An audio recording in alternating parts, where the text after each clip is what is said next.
L'Allemagne est-elle trop tolérante avec les islamistes? C'est en substance la question soulevée par Zana Ramadani dans son dernier livre, Danger voilé, qui sort demain en librairie. Fille d'immigrés albanais musulmans, elle fut l'une des fondatrices du mouvement Femen en Allemagne. Et aujourd'hui, elle appelle les autorités à faire barrage à l'islamisme rampant. Véronique Barondeau l'a rencontrée à Berlin.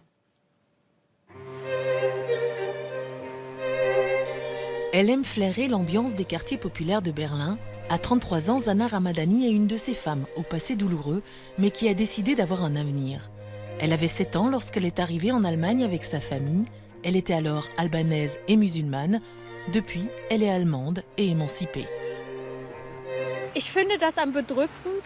Je trouve ça très oppressant de voir des jeunes femmes ou des jeunes filles qui n'ont pas encore 18 ans et qui portent le voile. Pour moi, ce sont encore des enfants. Elles grandissent sous la pression de leur communauté, avec des obligations, et c'est difficile pour elles de s'émanciper et de faire leur choix par elles-mêmes. Zana avait 18 ans quand elle s'est enfuie pour échapper à sa famille. Depuis, elle milite pour encourager les femmes qui vivent au sein des communautés musulmanes à s'émanciper, mais c'est difficile. Je constate qu'on accepte de plus en plus les revendications des musulmans les plus conservateurs et des islamistes. Peu à peu, ils prennent pied dans la société.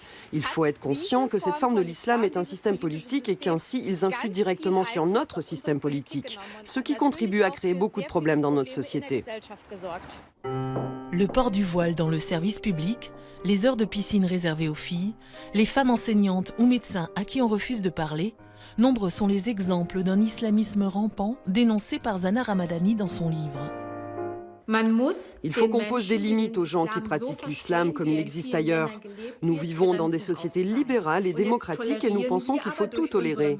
Mais on tolère des pratiques qui vont à l'inverse des valeurs qu'on défend. Ce sont des gens qui veulent diviser, qui n'acceptent pas que les femmes aient les mêmes droits que les hommes. Dans une société progressiste telle que nous le sommes, absolument tout tolérer, cela signifie la disparition de la tolérance. Qu'on ne comprenne pas ça, ça me dépasse.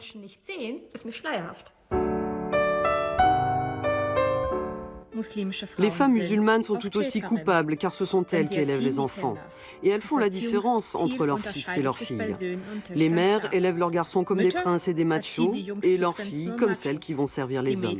C'est désespérant. Ces mères ont le pouvoir entre leurs mains et elles ne l'utilisent pas, alors qu'elles pourraient changer la vie de leurs filles qui un jour seront des femmes.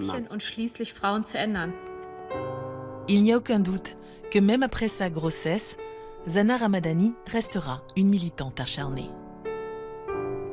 Et avant